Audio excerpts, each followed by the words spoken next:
ಅವಳು ಸೋತು ಮೌನವಾಗಿ ಕಲ್ಲು ಬಂಡೆಯಂತೆ ನಿಂತಿರುವ ಮಗಳನ್ನು ವಿಚಾರಣೆಗೆ ಗಂಡನಿಗೆ ಒಪ್ಪಿಸಿ ಒಳಗೆ ಹೋಗಿದ್ದಾಳೆ. ಒಬ್ಬಳೇ ಮಗಳು ಸಹನ. ಹೆತ್ತವರ ಕೊಂಡಾಟದಲ್ಲಿ ಬೆಳೆದವಳು. ದೊಡ್ಡ ಡಾಕ್ಟರ್ ಓದಿಸಬೇಕೆಂಬುದೇ ಅವರ ಮನದಾಸೆ ಆಗಿತ್ತು. ಅದಕ್ಕೆ ತಕ್ಕ ಹಾಗೆ ಅವಳು ಓದಿನಲ್ಲೂ ಮುಂದಿದ್ದಳು, ಪಠ್ಯೇತರ ಚಟುವಟಿಕೆಗಳಲ್ಲೂ ಮುಂದಿದ್ದಳು. 10ನೇ ಕ್ಲಾಸಿನಲ್ಲಿ ಕಲಿಯುತ್ತಿದ್ದ ಅವಳಿಗೆ ಇನ್ನೂ 16 ತುಂಬಿರಲಿಲ್ಲ. ಅವಳಿಗೆ 3 ತಿಂಗಳ ಗರ್ಭಿಣಿ ಎಂದಾಗ ಹೆತ್ತವರಿಗೆ ಹೇಗಾಗಬೇಡ, ಭೂಮಿಯೇ ಬಾಯ್ಬಿಟ್ಟು ನುಂಗಬಾರದೆ. ಎಂಥ ಕೆಲಸ ಆಗಿ ಹೋಯ್ತು ದೇವರೇ. ತಲೆ ತಲೆ ಚಚ್ಚಿಕೊಳ್ಳುವ ಅಮ್ಮ ಒಂದೆಡೆ ಆದರೆ, ಇನ್ನೊಂದೆಡೆ ಸಮಾಧಾನದಿಂದ ಕೇಳಿ ಕೇಳಿ ಸಾಕಾಗಿದ್ದ ದಿವಾಕರರಿಗೂ ಕ್ಷಣ ಕ್ಷಣಕ್ಕೂ ಪಿತ್ತ ನೆತ್ತಿಗೇರಿ ನಖಶಿಖಾಂತ ಉರಿಯಲು ಪ್ರಾರಂಭವಾಯಿತು. ಆ ಲಂಪಟ ಲಫಂಗ ಯಾರು ಅಂತ ಬೊಗಳೆ ಕಣ್ಣು ಕೆಕ್ಕರಿಸಿ ಕೇಳಿದರು. ಓಹೋ, ಬಾಯಿ ಬಿಟ್ಟಿಲ್ಲ. ಸಿಟ್ಟು ನೆತ್ತಿಗೇರಿ ವಿವೇಕ ಸತ್ತು, ಅದರೊಂದಿಗೆ ಮಗಳು ಎನ್ನುವ ಮಮಕಾರವೂ ಸತ್ತು ಹೋಯಿತು ಅವರಿಗೆ. ಬೊಗಳೆ, ಯಾಕೆ ಕಲ್ಲು ಬಂಡೆ ಹಾಗೆ ನಿಂತಿದ್ದಿ? ಆ ಪಾಪಿ ಮಗ ಯಾರು ಹೇಳಿ? ಅವನನ್ನು ಭೂಮಿ ಮೇಲೆ ಹುಟ್ಟಿಸಿಲ್ಲ ಅನ್ನಿಸ್ತೇನೆ. ಅವಳ ಕೂದಲು ಹಿಡಿದು ಜಗ್ಗುತ್ತಾ ಆರ್ಭಟಿಸಿದರು ಅವರು. ಆದರೂ ಮೌನವೇ ಉತ್ತರ. ನೀನು ಇಂಥ ಮಾತಿಗೆಲ್ಲ ಜಗ್ಗುವವಳಲ್ಲ. ಹೇಗೆ ಬಾಯಿ ಬಿಡಿಸಬೇಕು ಅಂತ ಗೊತ್ತು ನನಗೆ. ಕೋಪದಲ್ಲಿ ದುರ್ವಾಸರಾಗಿದ್ದ ಅವರು ಕೆಂಡಮಂಡಲವಾಗಿ ಗುಡುಗುತ್ತಿದ್ದವರು ಅಲ್ಲೇ ಮೇಲೆ ಇದ್ದ ಚಾಟಿಯನ್ನು ರಪಕ್ಕನೆ ಎಳೆದು, ಹೇಳ್ತೀಯೋ ಇಲ್ವೋ? ಹೇಳು, ಬೇಗ ಹೇಳು. ಮಗಳ ಮೈ ಮೇಲೆ ಬಾಸುಂಡೆ ಬರುವ ಹಾಗೆ ಬೀಸಿದಳು. ಕಣ್ಣು ಮುಖ ನೋಡದೆ ಮೇಲಿಂದ ಮೇಲೆ ಏಟು ಬೀಳಲು ನೋವನ್ನು ತಾಳಲಾರದೆ ಸಹನ ಅಮ್ಮ ಎಂದು ಜೋರಾಗಿ ಕಿರಿಚಿದಳು. ಅಪ್ಪ, ಹೊಡೆಯಬೇಡಿಯಪ್ಪ, ಎಲ್ಲ ಹೇಳ್ತೀನಿ.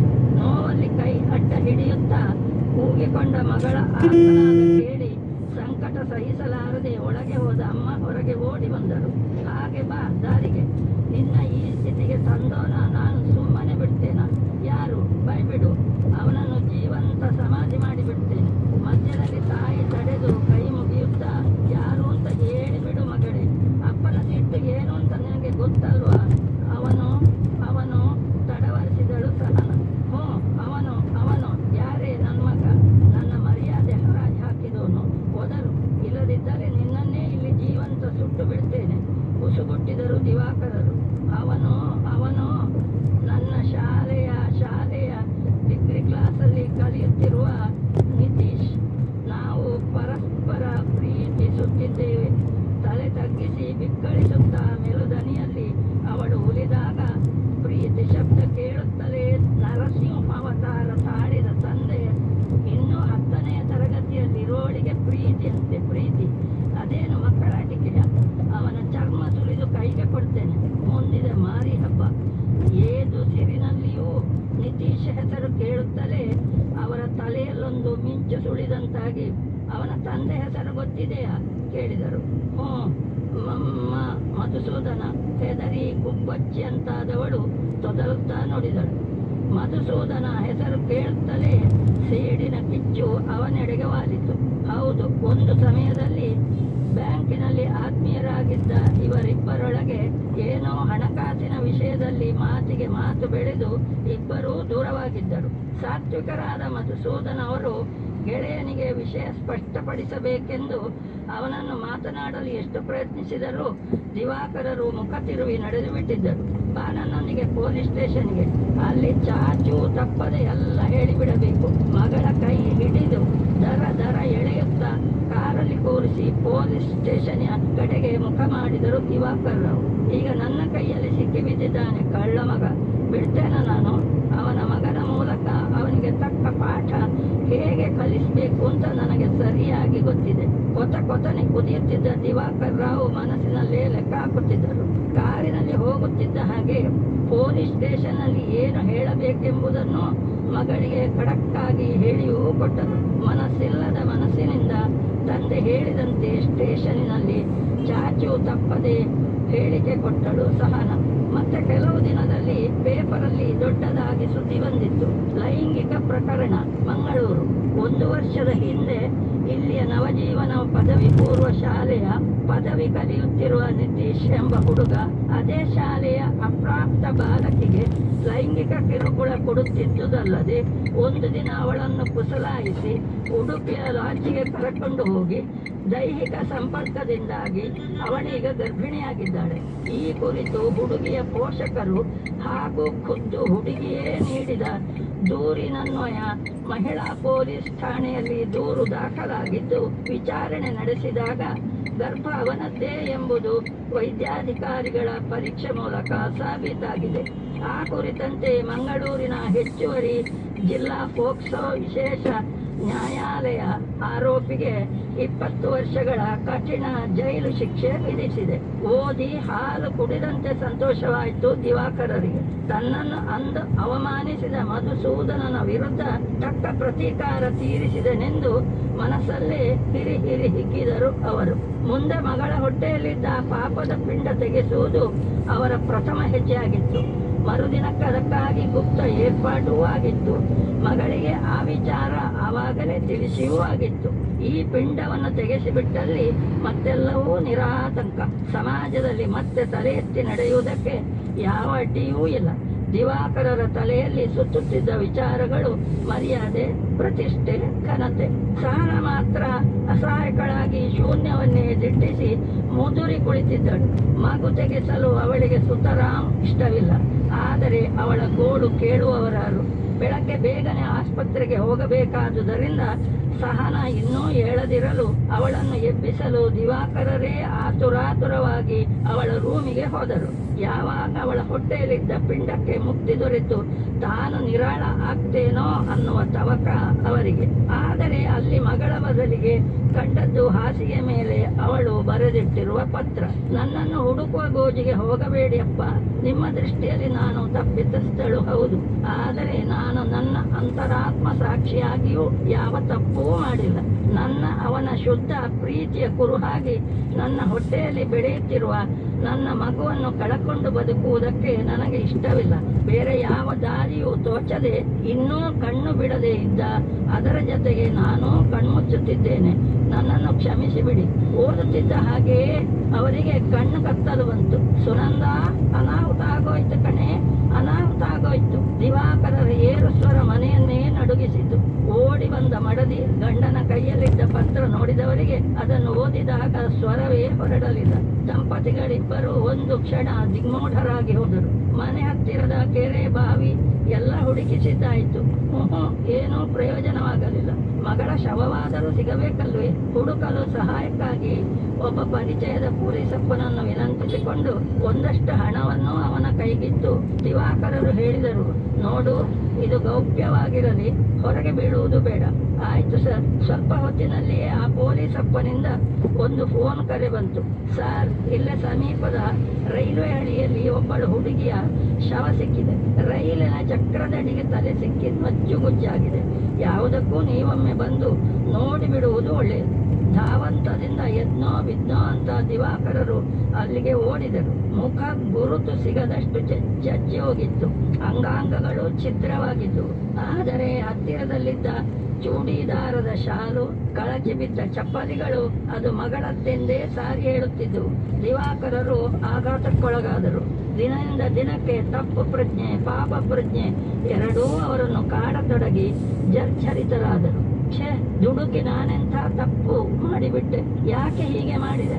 ನನ್ನ ವಿವೇಕ ಎಲ್ಲಿ ಕಳೆದು ಹೋಗಿತ್ತು? ಇದ್ದ ಒಬ್ಬ ಮುತ್ತಿನ ಮಗಳನ್ನು ಕಳಕೊಂಡು ಬಿಟ್ಟನಲ್ಲ. ಅಯ್ಯೋ ದೇವರೇ! ಅವರ ಹೃದಯ ಒಡೆದು ನುಚ್ಚು ನೂರಾಗ್ತು. 2 ಮಕ್ಕಳನ್ನು ಮಣ್ಣು ಮಾಡಿದ ನಂತರ ಹುಟ್ಟಿದವಳು ಸಹನ. ಅಂಗೈಯ ಅರಗಿಣಿಯಂತೆ ಬೆಳೆಸಿದ್ದೇವೆ. ನಮ್ಮ ಮನೆಗೆ ರಾಜಕುಮಾರಿ ಅಂತಿದ್ದವಳು. ಅಮ್ಮನಿಗಿಂತ ಅಪ್ಪನಲ್ಲಿಯೇ ಒಂದು ತೂಕ ಪ್ರೀತಿ ಜಾಸ್ತಿ ಅವಳಿಗೆ. ನನಗೂ ಅಷ್ಟೇ. ಮಗಳು ಅಂದ್ರೆ ಜೀವವಾಗಿದ್ದಳು. ನನ್ನ ಮುಂಗೋಪವೇ ಇಷ್ಟಕ್ಕೆಲ್ಲ ಕಾರಣ. ಕುಳಿತು ಸಮಾಧಾನದಲ್ಲಿ ಸಮಸ್ಯೆ ಬಗೆಹರಿಸಬಹುದಿತ್ತು. ನನ್ನ ಮಗಳ ಸಾವಿಗೆ ನಾನೇ ಕಾರಣನಾದೆನಲ್ಲ. ನನ್ನ ತಪ್ಪಿಗೆ ಕ್ಷಮೆಯೇ ಇಲ್ಲ ದೇವರೇ. ದಿನದಿಂದ ದಿನಕ್ಕೆ ಕೊರಗು ಅವರನ್ನು ಕಿತ್ತು ತಿನ್ನತೊಡಗಿತು. ಊಟ, ತಿಂಡಿ, ನಿದ್ದೆ ಯಾವುದರಲ್ಲೂ ಆಸಕ್ತಿಯೇ ಇಲ್ಲ. ತಾನು ನೊಂದಿದ್ದರೂ ತನಗಿಂತ ಹೆಚ್ಚು ನೋವು ಅನುಭವಿಸುವ ಗಂಡನನ್ನು ದಿನ ಸಮಾಧಾನ ಮಾಡುವುದೇ ಕೆಲಸವಾಯಿತು ಹೆಂಡತಿಗೆ. ಆದದ್ದು ಆಗಿ ಹೋಯಿತು. ಹೀಗೆ ಕೊರಗುತ್ತಾ ನಿಮ್ಮನ್ನು ನೀವೇ ದಂಡಿಸಿಕೊಂಡರೆ ನನಗೆ ಮತ್ತೆ ಬೇರೆ ಯಾರಿದ್ದಾರೆ? ಎಲ್ಲ ದೈವೇಚ್ಛೆ. ಸಮಾಧಾನ ಮಾಡಿಕೊಳ್ಳಿ. 2 ವರ್ಷ ಕಳೆಯಿತು. ಮಗಳು ಆಗಾಗ ನೆನಪಾಗುತ್ತಲೇ ಇದ್ದಳು ದಿವಾಕರರಿಗೆ. ಒಂದು ದಿನ ಬೆಳಗ್ಗೆ ವರಾಂಡದ ಈಸಿ ಚಾರಿನಲ್ಲಿ ಕಣ್ಮುಚ್ಚಿ ಮಲಗಿದವರು ಮಗಳನ್ನೇ ನೆನೆದು ಕಣ್ಣೀರು ಹಾಕುತ್ತಿರಲು ಹೊರಗಿನ ಕರೆಗಂಟೆ ಬಾರಿಸಿತು. ತಕ್ಷಣ ಎಚ್ಚೆತ್ತವರು ಇಷ್ಟು ಹೊತ್ತಲ್ಲಿ ಯಾರಪ್ಪ ಅಂದುಕೊಂಡು ಮೆಲ್ಲನೆದ್ದು ಬಾಗಿಲು ತೆರೆದು ನೋಡಿದಾಗ ಅವರ ಕಣ್ಣನ್ನೇ ಅವರು ನಂಬದ ಪರಿಸ್ಥಿತಿ. ಪುನಃ ದಿಟ್ಟಿಸಿ ನೋಡಿದರು. ಹೌದು, ಎದುರಲ್ಲಿ ಮಗಳು ಸಹನ. ಇದು ಖಂಡಿತ ಸುಳ್ಳಲ್ಲ. ಹತ್ತಿರದಲ್ಲಿ ಒಬ್ಬ ಯುವಕ, ಇಬ್ಬರ ಕುತ್ತಿಗೆಯಲ್ಲಿಯೂ ಹೂಮಾಲೆ, ಮಧ್ಯದಲ್ಲಿ ಪುಟ್ಟ ಬಾಲಕ. ಮಗಳೇ ಎನ್ನುತ್ತಾ ಒಂದು ಹೆಜ್ಜೆ ಮುಂದಿಟ್ಟವರಲ್ಲಿ ಇದೆಲ್ಲ ಹೇಗೆ ಸಾಧ್ಯವಾಯಿತು ಎಂಬ ಪ್ರಶ್ನೆ ಮೂಡಿದರೂ ಬಾಗಿಲಲ್ಲಿ ನಿಲ್ಲಿಸಿ ಪ್ರಶ್ನಿಸುವುದು ಸಮಂಜಸ ಅಲ್ಲವೆಂದು ಅವಳನ್ನು ಬಾಚಿ ಗಟ್ಟಿಯಾಗಿ ತಪ್ಪಿಕೊಂಡು ನನ್ನನ್ನು ಕ್ಷಮಿಸಿಬಿಡು ಮಗಳೇ ಅನ್ನುತ್ತಿರುವಾಗಲೇ ಕರೆಗಂಟೆ ಸದ್ದು ಕೇಳಿ ಸುನಂದಮ್ಮನೂ ಹೊರಗೆ ಬಂದವರು. ಇದೇನು ಪವಾಡವೋ ಎಂಬಂತೆ ಅಲೆಗಳಿಗೆ ಸ್ತಂಭೀಭೂತರಾದವರು ಸಾವರಿಸಿಕೊಂಡು ಅಲ್ಲಿಯ ಪರಿಸ್ಥಿತಿ, ಗಂಡನ ಮನೋಸ್ಥಿತಿ ಅರ್ಥೈಸಿಕೊಂಡರು. ಸುನಂದ, ನೋಡೆ ಯಾರು ಬಂದಿದ್ದಾರೆ. ದಿವಾಕರರ ಹೃದಯ ಸಂತೋಷದಿಂದ ಕುಣಿಯುವ ಹಾಗಾಗಿತ್ತು.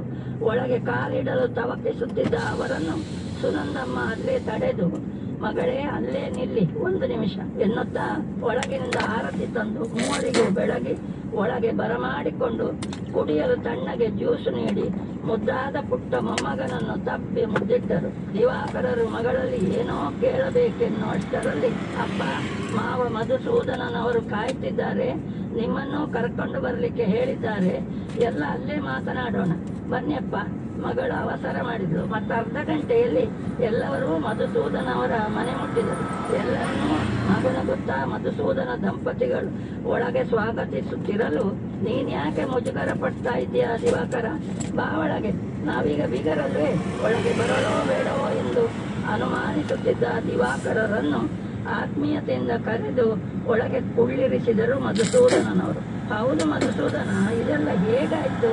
ಆಗಿಂದ ಅವರನ್ನು ಕೊರೆಯುತ್ತಿದ್ದ ಪ್ರಶ್ನೆಯನ್ನು ಮುಂದಿಟ್ಟರು ದಿವಾಕರರು. ಎಲ್ಲವನ್ನೂ ವಿವರವಾಗಿ ಹೇಳ್ತೇನೆ. ಮೊದಲು ಆ ಕಾಫಿ ಕುಡಿ, ಮತ್ತೆ ಆರಿ ಹೋಗ್ತಿದೆ, ಯಾಕೆ ಅವಸರ ಮಾಡ್ತಿ ಎಂದು ಹೇಳುತ್ತಾ ಒಂದು ಸಿರು ಮೇಲಕ್ಕೆ ಎಳೆದುಕೊಂಡು ಮೆಲ್ಲಗೆ ಬಿತ್ತರಿಸತೊಡಗಿದರು. ನನ್ನ ಮಗ ಎರೆಸ್ಟಾದ ಸುದ್ದಿ ಸಿಕ್ಕಿದ ತಕ್ಷಣ ಜೈಲಿನಲ್ಲಿ ನಾನವನನ್ನು ಭೇಟಿಯಾದೆ. ನಿತೀಶ, ಬಾ ಮಗ ಇಲ್ಲಿ, ಮೆಲ್ಲಗೆ ಕರೆದೆ. ಒಂದು ಕಡೆ ಸಂಕಟವೂ ಆಗ್ತಿತ್ತು. ಕಂಬಿಯೊಳಗೆ ಒಂದು ಮೂಲೆಯಲ್ಲಿ ತಲೆ ತಗ್ಗಿಸಿ ಕುಳಿತಿದ್ದವ ನನ್ನ ಸ್ವರ ಕೇಳಿ ಎದ್ದು ಹತ್ತಿರಕ್ಕೆ ಬಂದ. ಅವನ ಕಣ್ಣಲ್ಲಿ ನೀರು ತುಂಬಿತ್ತು. ಏನಾಯ್ತು, ಏನಿದೆಲ್ಲ, ಯಾಕೆ ಇಂಥ ಹಲ್ಕ ಕೆಲಸ ಮಾಡಲಿಕ್ಕೆ ಹೋದೆ? ನನ್ನ ಪ್ರೀತಿಯ ಮಾತುಗಳಿಂದ ಅವನಿಗೆ ಕೊಂಚ ಧೈರ್ಯ ಬಂತು. ನನ್ನ ಮಗ ಅಂಥವನಲ್ಲವೆಂಬ ವಿಶ್ವಾಸವೂ ನನಗಿತ್ತು. ಅಪ್ಪ, ಅವರು ವಿಷಯ ಬಹಳಷ್ಟು ತಿರುಚಿಕೊಟ್ಟಿದ್ದಾರೆ. ನಾನು ಸಹನಳನ್ನು ಪ್ರೀತಿಸುತ್ತಿದ್ದುದು ನಿಜ. ಆಗಾಗ ಜರುಗುತ್ತಿದ್ದ ಶಾಲೆಯ ಆಟೋಟ ಸ್ಪರ್ಧೆಗಳಲ್ಲಿ ಸೀನಿಯರ್ ವಿಭಾಗದಲ್ಲಿ ನಾನು, ಜೂನಿಯರ್ ವಿಭಾಗದಲ್ಲಿ ಅವಳು ಮೊದಲ ಸ್ಥಾನದಲ್ಲಿರುತ್ತಿದ್ದೆವು. ಪರಸ್ಪರ ಅಭಿನಂದನೆಗಳನ್ನು ವಿನಿಮಯ ಮಾಡಿಕೊಳ್ಳುತ್ತಿದ್ದೆವು. ಆ ಸ್ನೇಹಾಚಾರವೇ ಕ್ರಮೇಣ ಪ್ರೀತಿಸಲು ಕಾರಣವಾಯಿತು. ನಾನು ಮುಂದೆ ಅವಳನ್ನೇ ಮದುವೆಯಾಗಬೇಕೆಂದಿದ್ದವನು ಕೂಡ. ಆದರೆ ಈ ಅನಾಹುತಕ್ಕೆ ಮೂಲ ಕಾರಣ ಕಬಡ್ಡಿ ಸ್ಪರ್ಧೆಯಲ್ಲಿ ನಮ್ಮ ಶಾಲೆಯನ್ನು ಪ್ರತಿನಿಧಿಸಲು ಉಡುಪಿ ಶಾಲೆಗೆ ನಮ್ಮ ತಂಡ ಹೋಗಿದ್ದಾಗ ಅನಿವಾರ್ಯತೆಯಿಂದ ಆ ದಿನ ಅಲ್ಲಿ ಉಳಿಯಬೇಕಾಗಿ ಬಂತು. ಒಂದು ಕ್ಷಣ ಎಡವಿ ಬಿಟ್ಟೆವಪ್ಪ, ಹೀಗಾಗ್ತದೆ ಎಂದು ಎಣಿಸಿರಲಿಲ್ಲ. ಅವನ ಮುಖದಲ್ಲಿ, ಸ್ವರದಲ್ಲಿ ಬಹಳಷ್ಟು ಬೇಸರವು, ಪಶ್ಚಾತ್ತಾಪವು ಮನೆ ಮಾಡಿತ್ತು. ಅವನ ದಯನೀಯ ಸ್ಥಿತಿ ನೋಡಿ ನನಗೇ ಅಳು ಬರುವಂತಾಯ್ತು. ನೀನು ಬೇಜಾರು ಮಾಡಬೇಡ ಮಗ, ಏನಾದರೊಂದು ವ್ಯವಸ್ಥೆ ಮಾಡುವ. ಅವನಿಗೊಂದಿಷ್ಟು ಧೈರ್ಯ ತುಂಬಿ ಅಲ್ಲಿಂದ ಹೊರಟೆ. ಮಗನ ಮಾತಿನಲ್ಲಿ ನನಗೆ ಬಲವಾದ ನಂಬಿಕೆ ಇದ್ದದ್ರಿಂದ ಒಂದಿಷ್ಟು ಚಿಂತನೆಗೊಳಗಾಗುತ್ತಾ ಇದಕ್ಕೇನು ದಾರಿ ಹುಡುಕಲಿ ಆಲೋಚನೆಗೊಳಗಾಗಿ ಬರುತ್ತಿರುವಾಗ ಅದಕ್ಕೆ ಪೂರಕವೆಂಬಂತೆ ರೈಲು ಹಳಿಯಲ್ಲಿ ಒಂದು ಹೆಣ್ಮಗಳ ದೇಹ ಗುರುತು ಸಿಗದಷ್ಟು ಛಿದ್ರವಾಗಿ ಬಿದ್ದುದು ನನ್ನ ಗಮನ ಸೆಳೆಯಿತು. ಫಳಕ್ಕನೆ ನನ್ನ ಮಿದುಳಿಗೆ ಒಂದು ಆಲೋಚನೆ ಹೊಳೆಯಿತು. ಆಗಲೇ ರಾತ್ರಿಯಾಗಿತ್ತು. ಯಾವುದಕ್ಕೂ ಸಹನಳ ಫೋನ್ ನಂಬರು ಒಂದಿರಲಿ ಎಂದು ಮಗನಿಂದ ತೆಕ್ಕೊಂಡಿದ್ದೆ. ಮನೆಗೆ ಬಂದವನೇ ಅವಳ ವಾಟ್ಸಪ್ಪಿಗೆ ಒಂದು ಮೆಸೇಜ್ ಕಳಿಸಿದೆ. ಸಹನ, ಮಗಳೇ, ನಾನು ನಿತೀಶನ ತಂದೆ ಕಣಮ್ಮ. ನಿಮ್ಮಿಬ್ಬರ ಪರಿಶುದ್ಧ ಪ್ರೀತಿಯ ವಿಚಾರ ತಿಳಿಯಿತು. ನಿನ್ನನ್ನು, ನಮ್ಮ ಮಗುವನ್ನು ನಾನು ಸಂರಕ್ಷಣೆ ಮಾಡ್ತೇನೆ. ಕೂಡಲೇ ಮನೆಯವರಿಗೆ ಗೊತ್ತಾಗದ ಹಾಗೆ ಹೊರಟು ಬಾ. ನಾನು ಹೇಳಿದ ರೀತಿಯಲ್ಲಿ ಒಂದು ಪತ್ರವನ್ನು ಬರೆದಿಟ್ಟು ಬಿಡು. 10:10:30 ಸುಮಾರಿಗೆ ಎಲ್ಲರೂ ನಿದ್ರಿಸಿದ ಸಮಯ ನಾನು ಹೇಳಿದ ಜಾಗಕ್ಕೆ ಅವಳು ಬಂದಳು. ಅವಳನ್ನು ಕಾರು ಹತ್ತಿಸಿ ರೈಲು ಹಳಿಗೆ ಬಂದು ಅವಳ ಚೂಡಿದಾರದ ಶಾಲು ಹಾಗೂ ಚಪ್ಪಲಿಯನ್ನು ಆ ದೇಹದ ಬಳಿ ಎಸೆದೆ. ಯಾಕೆ ಹೇಳು? ನಿನ್ನ ನಂಬಿಕೆಗೆ ಪುಷ್ಟಿ ದೊರೆಯಲೆಂದು. ಹಾಗೇ ಆಯಿತು ನೋಡು. ಕಣ್ಣು ಬಾಯಿ ಬಿಟ್ಟು ಕೇಳುತ್ತಿದ್ದ ಸ್ನೇಹಿತನನ್ನು ಒಮ್ಮೆ ಆಪಾದ ಮಸ್ತಕ ನೋಡುತ್ತಾ ಅವರು ಮುಂದುವರಿಸಿದರು. ಅಲ್ಲಿಂದ ಹಾಗೆಯೇ ಮೊದಲೇ ಸೂಚನೆ ಕೊಟ್ಟಂತೆ ಮೈಸೂರಿನ ಒಂದು ಮಹಿಳಾ ಸಹಾಯಕಿ ಸಂಘದ ಅಧ್ಯಕ್ಷೆಯ ಸುಪರ್ದಿಗೆ ಸಹನಾಳನ್ನು ಒಪ್ಪಿಸಿ ಒಂದಿಷ್ಟು ಹಣವನ್ನೂ ನೀಡಿ ಅವಳನ್ನು ಜೋಕೆಯಾಗಿ ನೋಡಿಕೊಳ್ಳುವಂತೆ ಹೇಳಿ ಸಹನಾಳಿಗೂ ಧೈರ್ಯ ತುಂಬಿ ಬೆಳಗಾಗುವುದರ ಒಳಗೆ ಮನೆ ಸೇರಿದ್ದೆ. ಏನೂ ನಡೆದಿಲ್ಲವೆಂಬಂತೆ. ಹೆಂಡತಿಯ ವಿನಃ ಈ ವಿಷಯ ಬೇರೆ ಯಾರಿಗೂ ಗೊತ್ತಿಲ್ಲ. ಆಗಾಗ ಸಹನಳ ಆರೋಗ್ಯದ ಬಗ್ಗೆ ವಿಚಾರಿಸಿಕೊಳ್ತಿದ್ದೆ. ಒಂದು ದಿನ ಅವಳ ಹೆರಿಗೆಯಾದ ಸುದ್ದಿಯೂ ಬಂತು. ಮುದ್ದಾದ ಗಂಡು ಮಗು, ಮೊಮ್ಮಗನನ್ನೂ ನೋಡಿ ಬಂದಿದ್ದೆ. ಸಹನಾಳಿಗೆ ಪ್ರಾಪ್ತ ವಯಸ್ಸು ಬಂದಾಗ ಒಬ್ಬ ನುರಿತ ವಕೀಲರನ್ನು ಹಿಡಿದು ಈ ಲೈಂಗಿಕ ಕೇಸಿನ ಫೈಲ್ಗಳನ್ನೆಲ್ಲ ಮಂಗಳೂರಿನಿಂದ ಮೈಸೂರಿನ ನ್ಯಾಯಾಲಯಕ್ಕೆ ತರಿಸಿ ಅದನ್ನು ಪುನಃ ತಿರುಗಿಸಿ ಖುದ್ದು ಸಹನಳೇ ಕೋರ್ಟಿಗೆ ಹಾಜರಾಗಿ ಕಟಕಟೆಯಲ್ಲಿ ನಿಂತು ನಿತೀಶನನ್ನು ಶುದ್ಧ ಮನದಿಂದ ಪ್ರೀತಿಸುವುದಾಗಿಯೂ ಅವನನ್ನು ಜೈಲಿನಿಂದ ಬಿಡುಗಡೆ ಮಾಡಿ ನಮ್ಮಿಬ್ಬರಿಗೂ ಮದುವೆ ಮಾಡಿಸಬೇಕೆಂದು ನ್ಯಾಯಾಧೀಶರಲ್ಲಿ ವಿನಂತಿಸಿದ ಮೇರೆಗೆ ಅವನನ್ನು ಪೊಲೀಸ್ ರಕ್ಷಣೆಯಲ್ಲಿ ಅಲ್ಲಿಗೆ ಕರೆಯಿಸಿ ಅವನು ಅದೇ ಹೇಳಿಕೆ ನೀಡಿದ್ದರಿಂದ ಅವನನ್ನು ದೋಷಮುಕ್ತನನ್ನಾಗಿಸಿ ಕೋರ್ಟಿನ ಆವರಣದಲ್ಲಿ ನ್ಯಾಯಾಧೀಶರ ನ್ಯಾಯವಾದಿಗಳ ಸಮ್ಮುಖದಲ್ಲಿ ಗಂಡ ಹೆಂಡತಿಯರಾಗಿ ಈಗ ನಮ್ಮ ಮುಂದಿದ್ದಾರೆ ನೋಡು. ಇದು ನಡೆದ ಕತೆ. ವಿಷಯ ಕೇಳುತ್ತಿದ್ದ ಹಾಗೆ ಮೊದಲೇ ನೊಂದು ಹದವಾಗಿದ್ದ ದಿವಾಕರರ ಕಣ್ಣಿಂದ ಹರಿದ ಕಣ್ಣೀರಿಗೆ ಲೆಕ್ಕವೇ ಇಲ್ಲ. ಮಧುಸೂದನ, ನನ್ನನ್ನು ಕ್ಷಮಿಸಿ ಬಿಡಪ್ಪ. ನನ್ನ ಮಗಳನ್ನು ಉಳಿಸಿಕೊಟ್ಟ ದೇವರು ನೀನು ಇಲ್ಲದಿದ್ದಲ್ಲಿ ಅವಳು ನಿಜವಾಗಿಯೂ ಆತ್ಮಹತ್ಯೆಗೆ ಶರಣಾಗುತ್ತಿದ್ದಳೋ ಏನೋ. ನಿನ್ನ ಬುದ್ಧಿವಂತಿಕೆಗೂ ತಾಳ್ಮೆಗೂ ಮೆಚ್ಚಬೇಕಪ್ಪ. ಗೆಳೆಯನ ಕಾಲು ಹಿಡಿಯಲು ಬಗ್ಗಿದವರನ್ನು ಮಧುಸೂದನನವರು ತಡೆಯುತ್ತಾ, ಛೇ ನೀನು ಹಾಗೆಲ್ಲ ಮಾಡಬಾರದು. ನೀನು ನನ್ನ ಸ್ನೇಹಿತ ಕಣೋ. ಏನೋ ಆಗಿದ್ದು ಆಗಿ ಹೋಯ್ತು. ಅವಳು ನಮಗೂ ಮುದ್ದಿನ ಸೊಸೆ ಅಲ್ವೇನೋ. ಹೆಮ್ಮೆ ಇತ್ತು ಮಧುಸೂದನನವರ ಮಾತಿನಲ್ಲಿ. ಹಿಂದಿನ ವೈರತ್ವವೆಲ್ಲ ಯಾವಾಗಲೂ ಮಾಯವಾಗಿ ಅಲ್ಲಿ ದೈವತ್ವ ಕಳೆ ಮೂಡಿತ್ತು ದಿವಾಕರರ ಹೃದಯದ ಆಳದಲ್ಲಿ. ಕೊಂಚ ಹೊತ್ತು ಮೌನವಾಗಿದ್ದ ಮಧುಸೂದನನವರು, ನಾನೊಂದು ಮಾತು ಹೇಳ್ತೇನೆ ದಿವಾಕರ, ಕೋಪ ಮಾಡಿಕೊಳ್ಳಬೇಡ ಕಣೋ. ಹೇಳು. ನನ್ನ ಕೋಪ ಯಾವತ್ತೋ ಸುಟ್ಟು ಭಸ್ಮವಾಗಿದೆ. ನೋಡು, ಇಷ್ಟೆಲ್ಲ ಅನಾಹುತಕ್ಕೆ ನಿನ್ನ ಮುಂಗೋಪವೇ ಕಾರಣ. ಮಕ್ಕಳ ಮನಸ್ಸನ್ನು ಸರಿಯಾಗಿ ಅರ್ಥೈಸುವ ಗೋಜಿಗೆ ಹೋಗದೆ ನಿನ್ನ ಪ್ರತಿಷ್ಠೆಯನ್ನೇ ಮೇಲಿಟ್ಟು ಕೂಗಾಡಿ ಮಕ್ಕಳ ಭವಿಷ್ಯಕ್ಕೆ ಕಲ್ಲು ಹಾಕುವ ಪ್ರಯತ್ನ ನಡೆದದ್ದು ಇದು ನಿನ್ನ ಮೊದಲಿನ ತಪ್ಪು ಕಣೋ. ಅವತ್ತು ನಮ್ಮೊಳಗೆ ನಡೆದದ್ದು ಹಾಗೆ. ನಾನೇನು ತಪ್ಪು ಮಾಡಿರಲಿಲ್ಲ. ಯಾರದೋ ಮಾತನ್ನು ಕೇಳಿಸಿಕೊಂಡು ಸತ್ಯಾಂಶ ಏನೆಂದು ಗ್ರಹಿಸದೆ ನೀನು ನನ್ನ ತಪ್ಪು ತಿಳ್ಕೊಂಡು ಸಿಟ್ಟಿನಲ್ಲಿ ರೇಗಾಡಿ ಕೂಗಾಡಿ ನನ್ನನ್ನು ದೂರ ಮಾಡಿ ಬಿಡು. ಅದೆಲ್ಲ ಇನ್ಯಾಕೆ? ಬಾ ಇಲ್ಲಿ. ತುಂಬು ಹೃದಯದಿಂದ ಮಕ್ಕಳನ್ನು ಆಶೀರ್ವದಿಸೋಣ. ಪುಟ್ಟು ಮೊಮ್ಮಗ ನೋಡು, ಎಷ್ಟು ಮುದ್ದಾಗಿದ್ದಾನೆ, ಎಷ್ಟು ಚೂಟಿಯಾಗಿದ್ದಾನೆ. ಅಂದ ಹಾಗೆ ಈ ನನ್ನ ಬಂಗಾರಿಯ ಹೆಸರೇನಮ್ಮ? ಸಹನಾ? ನಿಹಾನ್ ಮಾವ? ಹಾ, ನಿತೀಶ್ ಸಹನಾ, ಸರಿಯಾಗಿದೆ. ದಿವಾಕರರು ಮೊಮ್ಮಗನನ್ನು ಹತ್ತಿರ ಕರೆದು ಕೆನ್ನೆಗೆ ಮುತ್ತಿಟ್ಟರು. ಅವರ ಹೃದಯಕ್ಕೆ ಮುಳ್ಳು ಚುಚ್ಚಿದ ಹಾಗಾಯಿತು. ಈ ಮಗುವನ್ನಲ್ವೇ ನಾನೊಂದು ತೆಗೆಸಲು ಹೊರಟದ್ದು. ನಿಜವಾಗಿಯೂ ಈ ಯೋಗ್ಯತೆ ನನ್ನಲ್ಲಿದೆಯೇ? ಅಂತರಂಗ ನುಡಿಯಿತು. ಎಲ್ಲರೂ ಬೇಗ ಹೊರಡಿ ಇದೇ ಸಂಭ್ರಮ ಸಡಗರದಲ್ಲಿ ಇಲ್ಲೇ ಹತ್ತಿರದ ದೇವಿ ದೇವಸ್ಥಾನಕ್ಕೆ ಹೋಗಿ ಬರುವ. ಮಧುಸೂದನನವರ ಮಾತು ಎಲ್ಲರನ್ನೂ ಎಚ್ಚರಿಸಿತು. ಅವರು ಪ್ರಾರ್ಥಿಸಿಕೊಂಡಂತೆ ಮಗುವಿನ ಅನ್ನಪ್ರಾಶನ, ನಾಮಕರಣ ಹರಕೆಯನ್ನು ಅಲ್ಲೇ ತೀರಿಸಿ ಆ ದುರ್ಗಾಮಾತೆಯ ಪ್ರಸಾದ ರೂಪವಾದ ಪಾಯಸದೂಟದೊಂದಿಗೆ ಸಂತೃಪ್ತಿ ಭಾವವನ್ನು ಎಲ್ಲರೂ ತುಂಬಿಕೊಂಡರು. ದಿವಾಕರರು ಮತ್ತೊಮ್ಮೆ ಮಗದೊಮ್ಮೆ, ತಾಯಿಯೇ ನನ್ನ ತಪ್ಪನ್ನು ಕ್ಷಮಿಸಿ ಬಿಡಮ್ಮ, ಆ ತಾಯಿಗೆ ಸಾಷ್ಟಾಂಗ ಅಡ್ಡವಿದ್ದರು. ಧನ್ಯವಾದಗಳು.